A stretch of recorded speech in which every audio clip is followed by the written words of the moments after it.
ఆరోగ్యం అంటే natural food, nature మంత్ర. ఇప్పుడే మీ ఇంటికి తెచ్చుకోండి. సో వారసులుగా మీ 5గురు పిల్లల్లో ఎవరూ రాలేదు. ఆ తర్వాత నాన్నగారు పోయిన తర్వాత కనీసం తాతగారి పేరుతో అయినా మీ పిల్లలో, లేకుంటే మీ అన్నతమ్ముల పిల్లలో వాళ్ళెవరైనా రావాలి అనుకోలేదా సినిమాల్లోకి? లేదండి. మాకు సినిమాల మీద ఇంట్రెస్ట్ లేదు గానీ, మా నాన్నగారి పేరుతో ఏదన్నా ఒక మంచి వ్యవస్థలాగా ఏదైనా స్టార్ట్ చేద్దాము అన్న ఒక ఇది ఉంది. ఒక వృద్ధాశ్రమం గానీ, ఏదో అటువంటిది ఆయన పేరు చిరస్థాయిగా మిగిలిపోయేటట్టు ఏదైనా చెయ్యాలి అన్న ఒక కోరిక ట్రస్ట్ తప్ప లాగా. ఆ! అది ఒక్కటి తప్ప ఎవరన్నా ముందుకొచ్చి ఏదైనా చేస్తాము అంటే చెయ్యొచ్చు. అంతేగాని మేమంటే సొంతంగా ఏమీ చేయలేము మేడం. హ్మ్. నాన్నగారి పేరుతో గవర్నమెంట్ కూడా కాంతారావు స్మారక పురస్కారం లాగా హీరోలకి పెట్టారు. ఇస్తుంది కదా! ఇప్పుడే స్టార్ట్ అయింది. పోయిన సంవత్సరం పోయిన సంవత్సరం. ఆయన విజయ్ దేవరకొండకి ఇచ్చారు ఫస్ట్ కాంతారావు గారి అవార్డుని. చాలా సంతోషం అనిపించింది మేడం. నాకైతే నిజంగా చెప్తున్నాను, ఆ రోజు విన్న తర్వాత అది ఒక పెద్ద పండగలాగా అనిపించింది. ఎందుకలా? ఇన్ని సంవత్సరాలకి కాంతారావు గారు కూడా ఒక ఆర్టిస్ట్ అని గుర్తొచ్చింది చూడండి పబ్లిక్కి. గుర్తొచ్చి గవర్నమెంట్ లేట్ అయినా కూడా ఆయన పేరుతో కూడా ఒక అవార్డు అన్నది పెట్టారు అంటే నిజంగా గర్వమే కాదండి. అది చాలా చాలా గొప్ప విషయం అనే చెప్పుకోవాలి. ఎంతసేపు ఎన్టీఆర్ ఏఎన్ఆర్ అనే అన్నారు కానీ కాంతారావు గారు ఇది అని అనలేదు కదండి. మరి ఆ రోజుల్లో అలనాటి హీరోలు అంటే వీళ్ళ ముగ్గురే కదండి, వేరే వాళ్ళు మాకు తెలియదు కదండి. సోషల్ పిక్చర్ అంటే నాగేశ్వరరావు గారు, మైథలాజికల్ పిక్చర్ అంటే రామారావు గారు, రాముడు అవని కృష్ణుడు అవని ఆయన రెండిట్లో పైకి వచ్చాడు. ఫోక్లోరు జానపద సినిమాలు ఫోక్లోర్ అంటే కాంతారావు గారు. మేము ఈ ముగ్గురినే చూసి మేము పెరిగామండి. మేము పెరగడం కూడా ఈ ముగ్గురినే చూసి పెరిగాం. అంతేగాని మాకు మిగతా వాళ్ళు ఆర్టిస్టులు, మిగతా హీరోలు వీళ్ళు అంత ఎక్కువ పరిచయం కూడా లేదు. ఇప్పుడు జనరేషన్ వేరండి. అప్పటికి ఇప్పటికి చాలా జనరేషన్ గ్యాప్ అన్నది బాగా వచ్చేసింది. ఇప్పుడు కాంతారావు గారి పేరుతో ఒక పురస్కారాన్ని అయితే ప్రభుత్వం ఇచ్చింది. బట్ అదే ప్రభుత్వం కాంతారావు గారి కుటుంబాన్ని ఆదుకుందా అంటే? ఎందుకండి?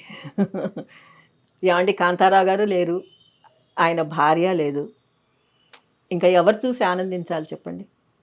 ఇప్పుడు ఆయన భార్య బతికున్నప్పుడు ఏదన్నా చేసింది అనుకోండి గవర్నమెంట్, ఆయన ఆత్మ కొంచెం శాంతించేదేమో. పోనీలే, కనీసం నేను ఇన్నేళ్ళు నేను చేసిన సర్వీస్కి కనీసం నా భార్యని చూసుకుంది గవర్నమెంట్ అన్న తృప్తి అన్నా ఉండేదేమో, ఆత్మశాంతి ఉండేదేమో ఆయనకి. ఇప్పుడు అది కూడా లేదు కదండి. మా మదర్ని కూడా వాళ్ళు ఏం చూసుకున్నారండి? ఏదో గవర్నమెంట్ నెలకో 10,000 ఇచ్చేవారు, అయిపోయింది, ఫినిష్. ఆవిడ పోయిన తర్వాత ఇంకా అయిపోయింది. ఆయనతోటే పోయింది, ఆవిడతోటి పూర్తిగా పోయింది. ఇంకా మాకు కూడా ఇండస్ట్రీ మీద అంత పెద్ద ఇది లేదు మేడం, ఉన్నమాట చెప్తున్నాం. ఇప్పుడు మా నాన్నగారు ఏం బాగుకున్నారండి ఇండస్ట్రీలో ఉండి? నిజం చెప్తున్నాను, ఏం బాగుకున్నారు చెప్పండి? ఏం బాగుకోలేదు. ఉన్నది కూడా పోగొట్టుకున్నాడు, ఉన్నది ఉంచుకుంది అన్నీ పోయింది అన్నట్టు పోగొట్టుకున్నాడు. ఆయన మిగుల్చుకుంది ఒక్కటేనండి, మంచి పేరు, గొప్ప అభిమానులని మిగుల్చుకున్నాడండి లైఫ్లో. చాలండి, అంతకంటే అసలు ఇంకా ఏంటండి ఆయన అది నా ఆస్తి నాకేంట్రా, నేను ఆస్తి లేనివాడిని, నా అభిమానులు నా ఆస్తి. నువ్వు వెళ్ళు, నీకు ఎవరికన్నా బయటికి వెళ్తే చాలు నా అభిమానులు. ఏం వచ్చారండి అభిమానులు ఆయనకు ఒంట్లో బాగాలేనప్పుడు? అసలు చెప్పలేం అంత నాన్నగారు చనిపోయినప్పుడు కూడా మా నల్లకుంట మొత్తం నిండిపోయింది అభిమానులతో. ఆ స్ట్రీట్ మిగతా వారికంటే ఏదో ఒకటి ఇష్యూసో, వివాదాలో, కాంట్రవర్సీస్ అనేవి ఉండేవి, కానీ కాంతారావు గారికి అలాంటివి ఏవీ లేవు కదా అసలు. ఎక్కడ ఏమి చెడ్డ పేరు, ఒక మచ్చ లేకుండా మంచి వెలుగు వెలిగారండి. ఏమండి, ఆయన పుట్టినందుకు ఆయన జన్మ సార్థకం చేసుకున్నాడు, మంచి హీరో అనిపించుకున్నాడు, ఒక మంచి నటుడు అనిపించుకున్నాడు. ఒక్క ప్రొడ్యూసర్ దగ్గర నుంచి కానీ, ఒక్క హీరోయిన్ దగ్గర నుంచి కానీ, ఎవరి దగ్గర నుంచి ఒక్క కంప్లైంట్ కూడా లేదండి. కాంతారావు గారు ఇట్లా చేశారు అన్న పేరు కూడా తెచ్చుకోలేదండి. చాలా మంచి ఆయన, గొప్ప ఆయన. ఇచ్చే చెయ్యే ఆయనది, పుచ్చుకునే చెయ్యి కాదు. రెమ్యూనరేషన్ కూడా ఆయనకి తక్కువే ఇచ్చేవారండి ఆ రోజుల్లో, కానీ అది కూడా ప్రశ్నించేవాడు కాదు ఆయన. ఎందుకు నాన్న వేయటం అని అంటే, లేదు నేను గనక ఒప్పుకోకపోతే ఇంకొకరికి వెళ్ళిపోతుంది ఆ క్యారెక్టర్, అట్లా వెళ్ళొద్దు, నేను ఉండాలిరా, నేను ఇండస్ట్రీలో నిలదొక్కుకోవాలి, ఏదైనా సరే నేను ఉండాలి అనే ఒకటే దీని. ఆ మధ్య ఏమన్నారు కాంతారావు, ఒక అతను తెలిసి తెలియకుండా మాట్లాడకూడదండి. నేను ఒకటే చెప్తాను, తెలిసి తెలియకుండా ఎప్పుడూ మాట్లాడు. నల్లకుంటలో నేను మార్కెట్ రోడ్లో చూశాను, కాంతారావు గారి కాళ్ళకి చెప్పులు లేకుండా, మా నాన్నగారి ఇంట్లో కూడా చెప్పులు లేకుండా నడవరండి. అదే అలవాటు ఏమండి ఈరోజు మాకు కూడా ఉంది, నాకుంది, మా పెద్దన్నయ్యకి. చెప్పులు లేకుండా మేము అసలు నడవం. వాడికి ఎంత ధైర్యం ఉంటే వాడు ఆ మాట అన్నాడు. నేను చెప్పులు కొనిచ్చాను అని నేను అన్నాను. వాడు ఎవడో కౌశిక్ అట ఎవడో. నేను అన్నాను కాంతాగారు ఇంట్లోనే చెప్పులు లేకుండా నడవడు, అట్లాంటిది వీధిలో నడుస్తాడా అండి ఆయన చెప్పులు లేకుండా? నేను అన్నాను ఏదో మాట్లాడాలని చెప్పి మాట్లాడారులేండి, వాళ్ళ కొంచెం హైలైట్ అవ్వాలని చెప్పి వాళ్ళు అట్లా మాట్లాడి ఉంటారు, అదంతా చెప్పులు లేకుండా ఎందుకుంటాడండి కాంతారావు గారు. అంటే అట్లాంటి దుర్భర దీన స్థితిలో కాంతారావు ఉన్నారు. ఇంకొక ఆయన ఎవరు, వాసరాజు ప్రకాశం గారు, ఆయనకి 500 కూడా లేదు. ఏమండి ఉందో లేదో మీకెందుకు ఏమండి, ఎంతమంది ఇంటికి వచ్చినా వీళ్ళందరూ మా ఇంట్లో భోంచేసి వెళ్ళిన వాళ్ళేనండి, నిజం చెప్తున్నాను. శుభ్రంగా అన్నం తిని చేతులు కడుక్కొని వెళ్ళిన వాళ్ళే. ఆయన గురించి మాట్లాడిన వాళ్ళందరూ తిని వెళ్ళారండి మా ఇంట్లో. కానీ అట్లా మాట్లాడకూడదండి. ఒక మనిషి పేరుని నువ్వు పైకి తేకపోయినా పర్వాలేదు, గొప్పలు చెప్పకపోయినా ఎవ్వరు బాధపడరు. కానీ అటువంటి స్టేట్మెంట్స్ ఇవ్వద్దండి. డబ్బు కూడా లేదు, 500 రూపాయలు కూడా లేని స్థితిలో, హీనమైన స్థితిలో ఉన్నాడు అని ఎన్నడూ అనద్దు, చాలా తప్పండి. ఏమంటే అట్లా అనుకుంటే నెలకి 16,000 ఇంట్లో అద్దెకు ఉండేవాడండి ఆయన. నెలకు 16,000 అండి కార్తిక్ రెసిడెన్సీ అద్దె కట్టుకుంటూ. మాకు నెల ఖర్చు అయ్యేటప్పటికి నెలకి 20,000 రూపాయలు ఖర్చు అండి. మా నాన్నగారికి 20-30 ఖర్చు. తినేవాళ్ళు తక్కువ కాదండి, సంపాదించేది ఆయన ఒక్కడే.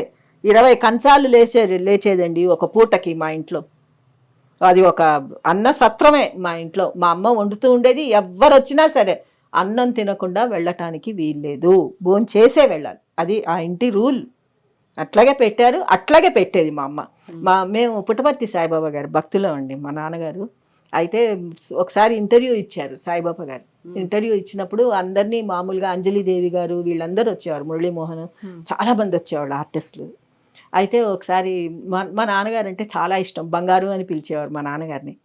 పిలిస్తే మా అమ్మని పిలిచి నీకేం కావాలో కోరుకో, అందరూ అడుగుతున్నారు నాకు ఇది కావాలి అది కావాలని చెప్పి, నీకేం కావాలో నువ్వు అడుగు అడుగు బంగారు అడుగు అనేస్తే మా అమ్మ ఒక్కటే అడిగింది, స్వామి నాకు ఏ కోరిక లేదు, మంచి మొగుడు మంచి పిల్లలు అంతా బాగుంది, నా ఇంటికి ఎవరు వచ్చినా సరే నేను అన్నం పెట్టే స్థితిలో నాకు ఉండేటట్టు చూడు, నాకు చాలు, అదొక్కటి ఇవ్వండి, నాకు ఇంకేం వద్దు అంటే తప్పకుండా నువ్వు అట్లాగే పెడతావు అన్నారండి. మా అమ్మ బతికున్నంత కాలం ఇంటికి ఎవరు వచ్చినా అన్నం పెట్టి, ఆవిడ కోరిక అదే, ఇంటికి ఎవరన్నా వస్తే అన్నం పెట్టి పంపించాలి. సాయిబాబా గారు ఆ రోజే చెప్పారు, నీకు ఆ స్థితి ఎప్పుడూ ఉంటుంది, నువ్వు పోయేంత వరకు నీకు ఆ స్థితి ఉంటుందని చెప్పారు. అట్లాగే ఉందండి, ఇంటికి ఎవరు వచ్చినా పెట్టకుండా. ఇప్పుడు అఫ్కోర్స్ ఇప్పుడు ఎవరన్నా సరే ఇంటికి ఎవరన్నా వస్తే భోంచేయండి అని అడుగుతారు, కానీ అడగకుండా అయితే ఎవరు ఉండర్లేండి. ఇలాంటి పరిస్థితి నుంచి వచ్చిన తర్వాత ఇప్పుడు మనకి తెలంగాణ రాష్ట్రం వచ్చింది. ఆ తర్వాత తెలంగాణకి సంబంధించి బోల్డంతమంది దర్శకులు వచ్చారు, ఆ తర్వాత హీరోలు వచ్చారు, తెలంగాణ బేస్డ్గా సినిమాలు వస్తున్నాయి, కంప్లీట్గా తెలంగాణ నేపథ్యమే. మరి కాంతారావు గారు తొలి తెలంగాణ హీరో అని చెప్పుకుంటున్న స్టేజ్ నుంచి ఇప్పటిదాకా వచ్చిన తర్వాత మీరు ఏం చూస్తే నాన్నగారు సంతృప్తి చెందేవాళ్ళు అని అనిపిస్తుంది మీకు? ఏమండి ఆయన చేసిన సేవల్ని గుర్తుపెట్టుకుంటే చాలండి. ఆయనని కించపరచొద్దు, ఆయన పేరు పోగొట్టొద్దు. ఏదన్నా చేతనైతే ఆయన పేరుని ఇంకా పై లెవెల్కి పెంచాలని చూస్తే చాలండి. ఆయన కోరుకునేది కూడా ఏమండి, ఆయనే కాదు మామూలుగా ఎవరైనా సరే ఒక మనిషి పేరు దిగజారిపోవాలని కోరుకోరు కదండి. చేసినా చేయకపోయినా కొంచెం పైకి రావాలనే కోరుకుంటారు. ఈ రోజుల్లో కూడా ఆయన కూడా ఉండుంటే అదే కోరుకునేవారేమో. ఆయన ఏమో మరి ఆయన మనసులో ఏముండేదో తెలియదండి మాకు. ఆయనకు ఎటువంటి కోరికలు ఉండేవో కూడా పాపం ఎప్పుడు బయట అయితే చెప్పేవారు కాదండి మా నాన్నగారు. నాకు ఇది కానీ ఒక్కటే ఉండేదండి ఆయనకు కోరిక, నాకు హైదరాబాద్ రెండు కోరికలు ఉండేది. రామారావు గారు అవార్డు ఇచ్చేవారండి అప్పట్లో, 5 లక్షల రూపాయలు ఇచ్చేవారు రామారావు గారు అవార్డు. ఫస్ట్ 2 ఎవరికో ఇచ్చారు. మా నాన్నగారు యాక్చువల్గా ఏమంటుందంటే 3వది నాకే ఇస్తారని చెప్పి చాలా అనుకునేవారండి. ఎందుకంటే ఆయనతో సమానంగా అన్ని సినిమాలు ఆయన పక్కన యాక్ట్ చేసింది నాన్నగారు ఎక్కువ కనుక నాకు కూడా వస్తుంది అని చాలా ఆశ పెట్టుకున్నారు. అది ఏ సంవత్సరం కూడా ఆయనకి ఇవ్వలేదండి, అది ఉన్న వాళ్ళకే వెళ్ళింది ఆ అవార్డు. హిందీ వాళ్ళకి, అరవాళ్ళకి, వీళ్ళకి ఇచ్చుకున్నారు. నాన్నగారికి అయితే ఇవ్వలేదు. అది ఒక్కటి చాలా ఉందండి ఆయన మనసులో, చచ్చిపోయేంత వరకు కూడా ఆయనకు అదే ఉండేదండి. రామారావు గారి అవార్డు నాకు ఇవ్వలేదు. ఒక సంవత్సరం ఆయనకి ఇస్తాము అన్నది మార్చేసి వేరే వాళ్ళకి ఇచ్చారు. ఆయన చనిపోతున్న సంవత్సరం అప్పటికే అన్నారట అక్కడ, యాండి కాంతారావు గారికి బాగాలేదు, ఇట్లా ఆయనకి ఇస్తే బాగుండు అవార్డు, రామారావు గారి అవార్డు 5 lakhs, అంటే ఆయనకు అవసరం ఉంటుంది కదా, హాస్పిటలైజ్డ్ అయ్యారు అని చెప్తే ఎవ్వరు సరే సరే అన్నారు. పేపర్ చూసేసరికి మారిపోయి వేరే వాళ్ళకి ఇచ్చారు. అది చాలా ఉండేదండి మా నాన్నగారికి. రామారావు గారి అవార్డు మీద ఎక్కువ ఆశ ఉండేది, సొంత ఇల్లు ఒకటి కావాలన్నది కోరిక చాలా ఉండేది, చాలా అంటే చాలా ఉండేది. నాకు ఒక్క సొంత ఇల్లు ఇవ్వండి. ఆయన ఏదైనా అడుక్కున్నాడు అంటే డబ్బులు అడుక్కోలేదండి, ఒక సొంత ఇల్లు కోసం మాత్రం గవర్నమెంట్కి లెటర్ రాసి ఇంకా అలసిపోయాడు ఆయన. అది ఒక్కటే ఆయన కోరుకునేవాడు. సరే ఆయన పోయిన తర్వాత మేము అడిగాం, అంటే మా మదర్ కోసం అని అడిగామండి, ఉన్నమాట చెప్తాం. మా మదర్ కోసం అని ఏదో ఆవిడ ఉన్నంతకాలం ఆయన పేరుతో ఒక ఇల్లు అనేది ఇస్తే ఆయన ఉన్నంతకాలం ఆయన పిల్లలు ఆయన వైఫ్ ఉంటారు, అలా మిగిలిపోతుంది ఆయన పేరుతో. అదేం మాకు సొంతంగా రాసి ఇవ్వమంటం లేదు, అమ్ముకునే హక్కు మేము అడగట్లేదు. అందులో ఉన్నట్టు ఉండేటట్టు ఇచ్చి ఉంటే బాగుండేది. అట్లా కూడా ఏమీ ఇవ్వలేదు మేడం, గవర్నమెంట్ ఏం ముందుకు రాలేదు, ఇల్లు లేదు, ఏమీ లేదు. And for more videos, Please subscribe to iDream. Please subscribe to iDream. Please subscribe iDream. And please subscribe to iDream. For more videos, subscribe to iDream.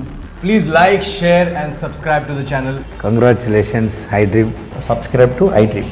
Subscribe to iDream. So subscribe to iDream Media. iDream ki iDream team andarki huge congratulations. Please subscribe iDream Media. Please subscribe to iDream. Subscribe iDream. Please subscribe to iDream. iDream అంటే నా కళల channel subscribe చేసుకున్న నోరు తిరుగుతలేదు, మీరైతే గంట గుర్తు కొట్టండి. For more such videos, please subscribe to iDream. Subscribe to iDream. Please subscribe to iDream. Please subscribe iDream Media. Please do subscribe to iDream. Please subscribe to iDream Media. For best entertainment and information, please subscribe iDream. And don't forget to subscribe to iDream.